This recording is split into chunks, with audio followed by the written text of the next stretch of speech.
Fluorescent light hummed over the dining facility at the forward operating location.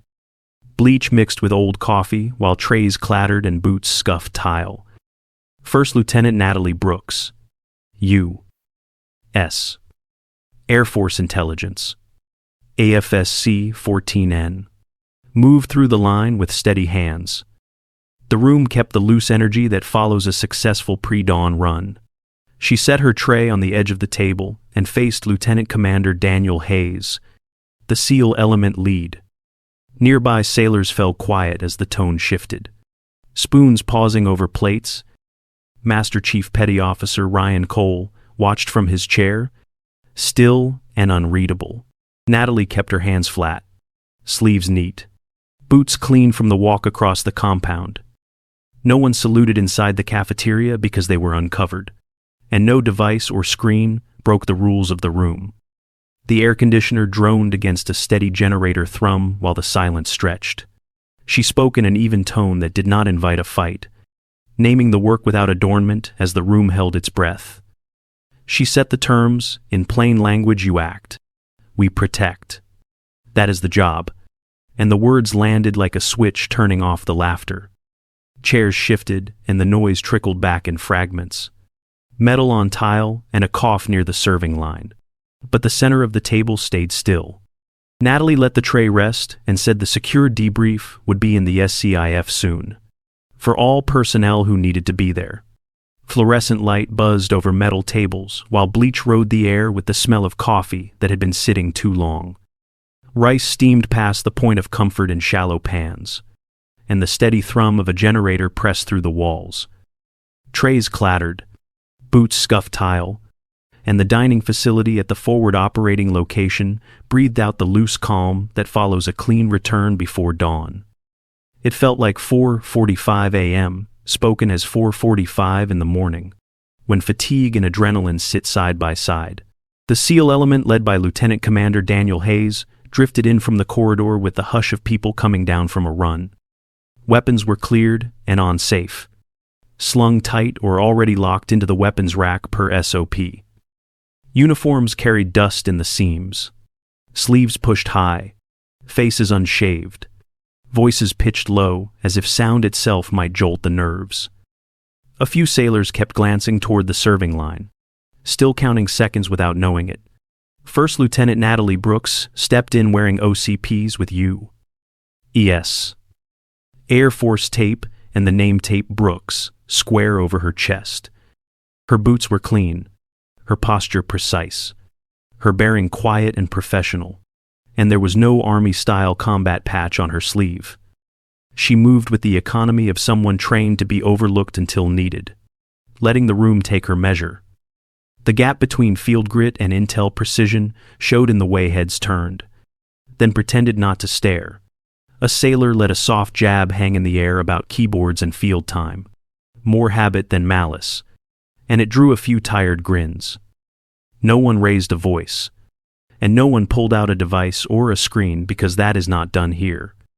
The noise dropped a notch as personnel looked between the table and the entrance, sensing something unspoken. Curiosity rose and settled into a quiet social tension that pointed toward a secure debrief to come.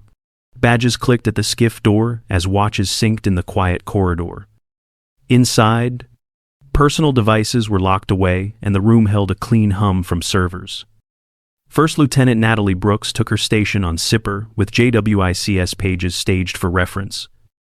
The night before the mission moved with careful economy.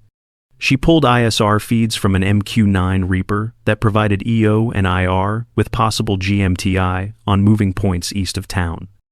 A separate ground SIGINT array near Hasakah captured enemy chatter across a net that felt too neat. Traffic analysis showed FHSS anomalies and odd burst timing. Net discipline suggested a practiced deception tactic remembered from Afghanistan. Natalie layered terrain, lines of sight, and movement tracks until a picture settled. The northeast corridor offered a clean field, which made it dangerous. Likely PKM machine gun positions sat to rake the approach, while RPG-7 teams covered flanks for interlocking fire. The geometry shaped a kill zone that did not need to shout. She drafted an INSM and framed a SIR with clear indicators, confidence levels, and risk to force. The packet went to the Senior Intelligence Duty Officer in the Joint Operations Center with times annotated. Colonel Teresa Vaughn reviewed, asked for one clarifying line, and authorized a FRAGORD. The Reroute recommended a southern ingress that reduced exposure and shortened the RPG engagement window. At 2:45 in the morning, the order posted, clean and spare. The Naval Special Warfare Task Unit received the update through its TOC, shifted the plan, and kept moving. No drama broke the surface. Inside the SCIF, Natalie logged checkpoints and kept the boards neat as the clock kept strict time. The dining facility at the forward operating location settled back into its steady clatter when First Lieutenant Natalie Brooks set her tray down near the SEAL table. She asked to sit with the element led by Lieutenant Commander Daniel Hayes. Voice even and respectful.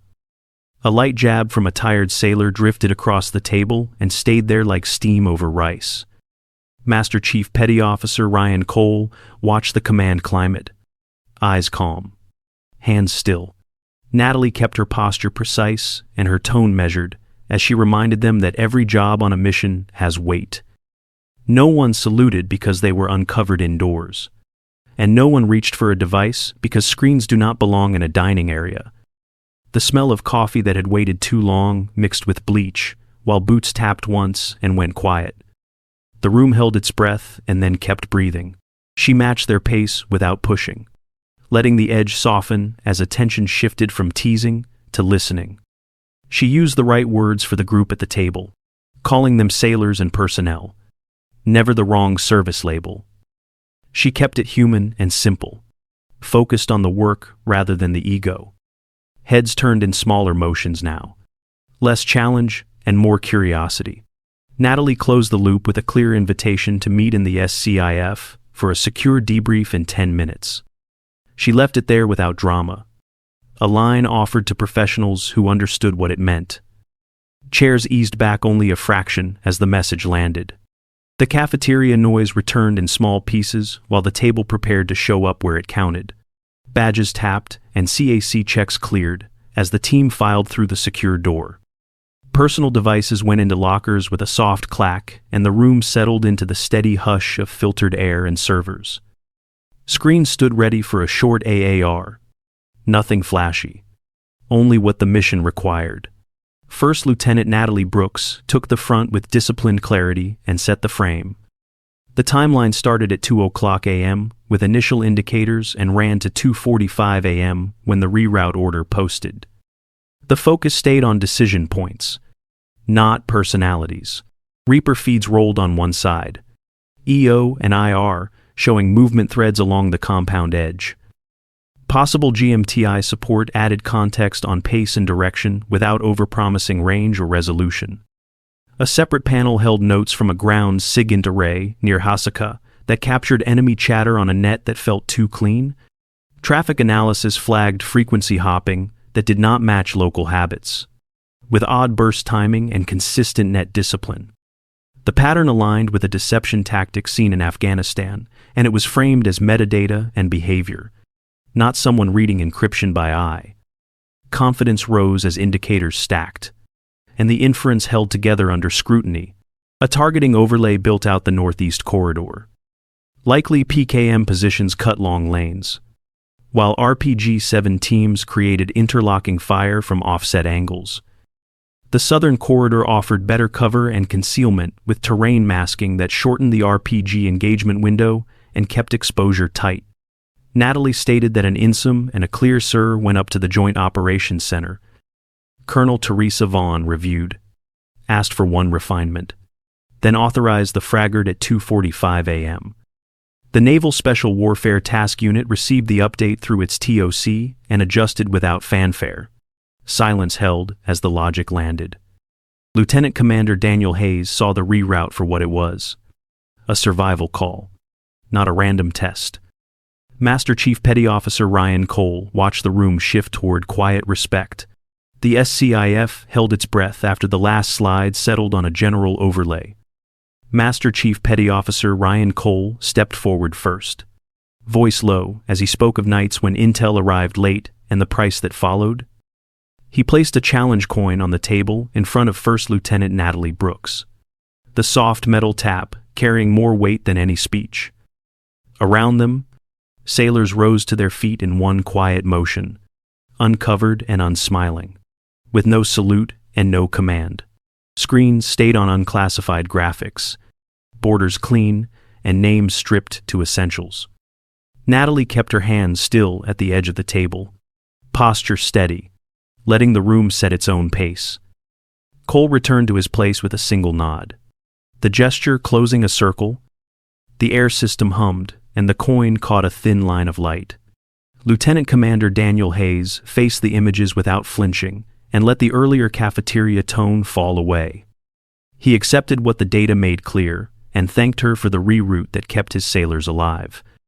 He offered a firm, professional handshake, and she met it the same way, brief and centered. No flourish. The moment landed as a working agreement rather than a ceremony.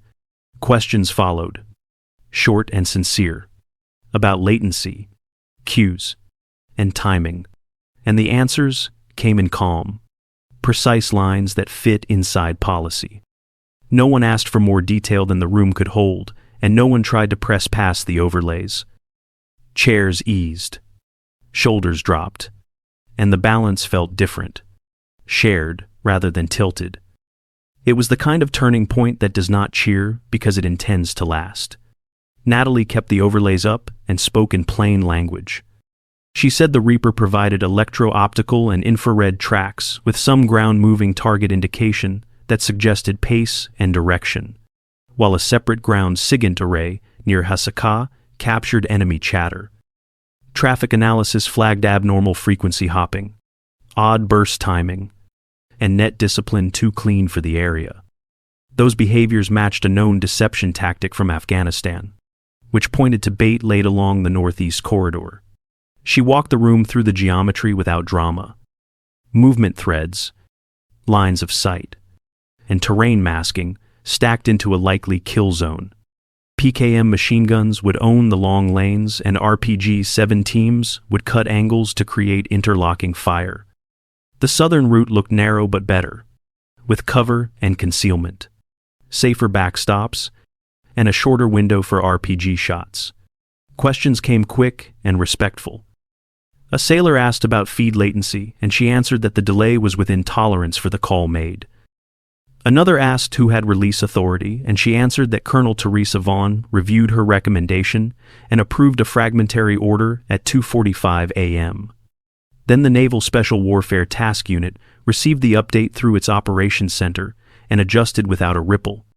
Someone mentioned reloads, and she noted that magazines were standard and nothing about loadouts changed the analysis. The room settled as the steps lined up in their heads. Procedure done on time. Analysis done with care. Survival earned in the quiet. Midday burned white across the flight line, and heat shimmered above the ramp under a hard blue sky. The metal of the barriers felt warm even in the shade.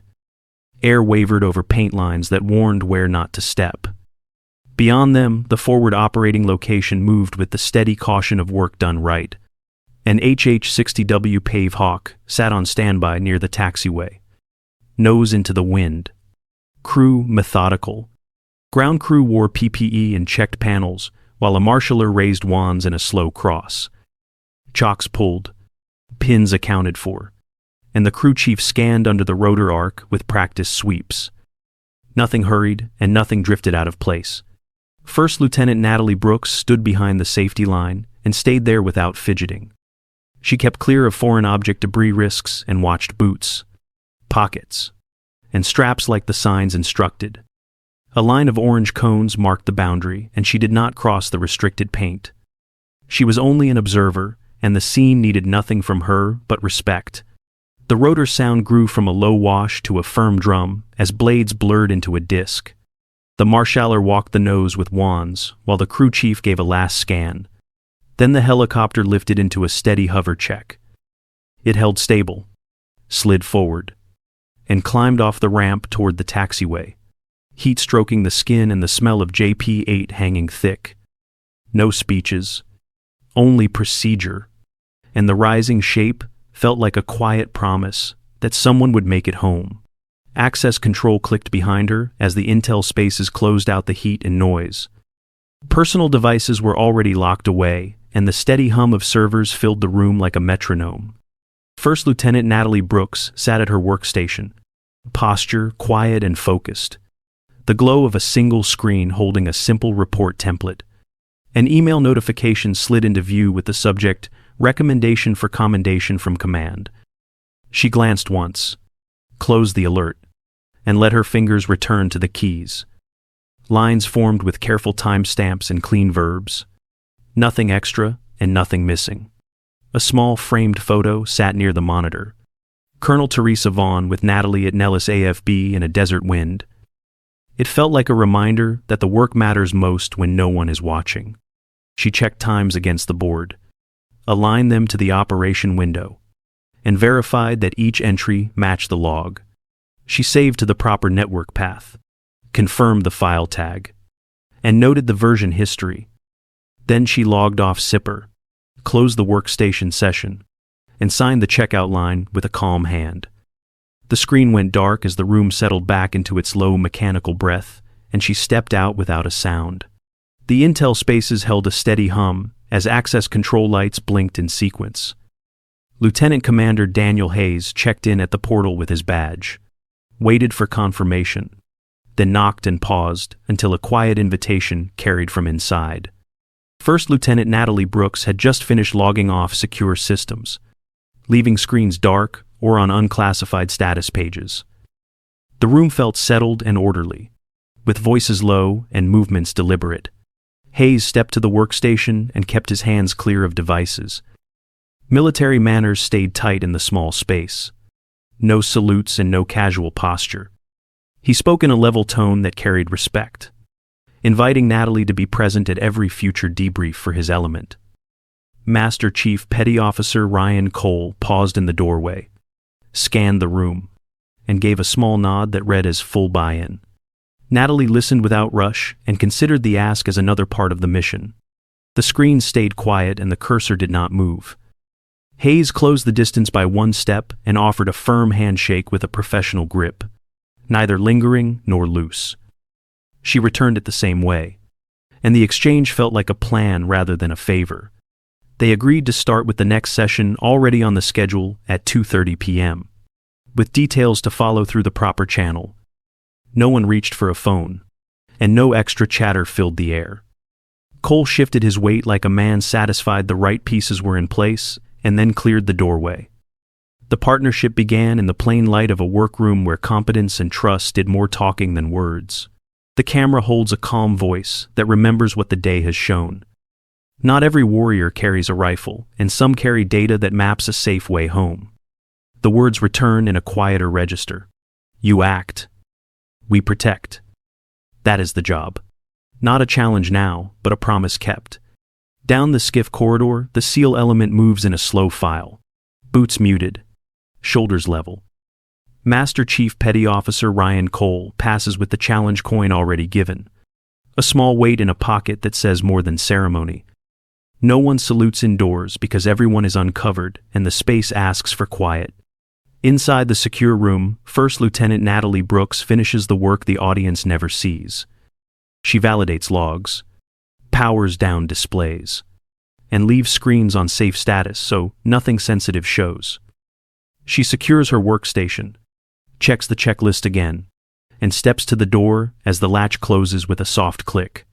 Nothing new is added and nothing more needs to be said. The hallway air feels steady as she matches her pace to the building, neither rushed nor slow. Trust has its own mass here, and it rides best when hands stay disciplined and voices stay low. The shape of the night suggests that quiet work can decide who gets to go home. We close in a place without markers or screens. The scene is only breath, footsteps, and the steady rhythm of work done right.